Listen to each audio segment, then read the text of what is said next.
Hello everyone, हजुरहरूलाई स्वागत छ मेरो न्यू ब्लगमा। आशा गर्छु हजुरहरू धेरै सन्चै हुनुहुन्छ होला। गाइस, यहाँ चाहिँ मेरो बिहानको सुरुवात हुँदैछ चियादेखिबाट। यता चाहिँ अनि म मुरै पनि भुज्न थालिसकेको छु, देख्न सक्नुहुन्छ गाइस।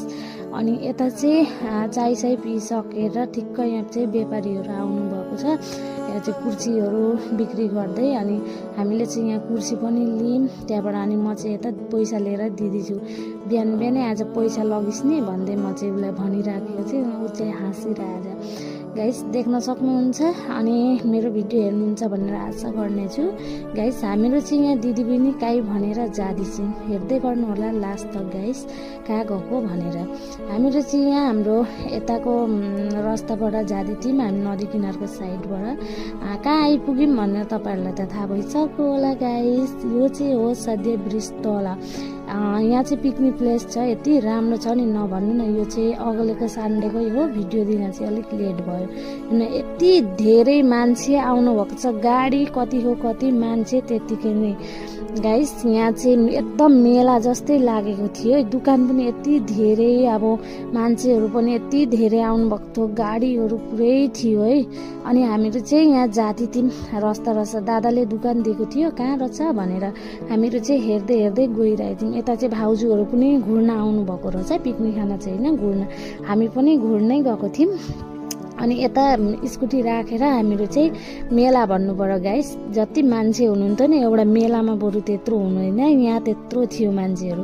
अनि हामीहरू चाहिँ घुम्न जाऊँ न भनेर जाँदै थियौँ। भाउजू माइजूहरू चाहिँ अघि नै आइसक्नु भएको थियो र म चाहिँ यहाँ भाउजूहरूलाई रिसाए जस्तो हुँदै थिएँ। अब हामीलाई चाहिँ छोडेर आउनु भयो नि भन्ने म चाहिँ भनिरहेको थिएँ। अनि यता चाहिँ हाम्रो बेबी हेर्न, क्युटी बेबी यति राम्री भएर गएको थिएँ नि, पुरा फ्रक लगाएर राम्री भएर गएको थिइन् हाम्रो पुतली चाहिँ। अनि यता चाहिँ अनि हामी चाहिँ घुर्दै आएको थिएँ। यहाँ त पुरा डान्स चलिरहेको छ, कोही खाने, कोही डान्स गर्ने, कोही के गर्ने। हेर्नु न, जग्गा नभएर नदीको पार पनि पुरै मान्छे हुनुहुँदो रहेछ, उता पनि कति हो कति, देखेर त छक्कै नै परे।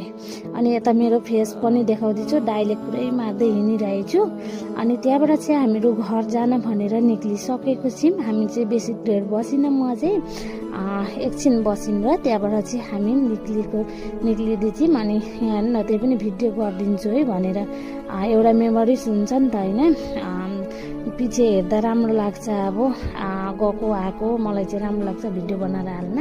अनि यता चाहिँ यहाँ फोटो मारौँ न झन्डामा भनेर झन्डामा फोटो मार्दै एक दुईवटा रिल्स बनाउँदै गर्दै हामीहरू चाहिँ घरतिर निक्लिसकेको छौँ। त्यहाँबाट आएर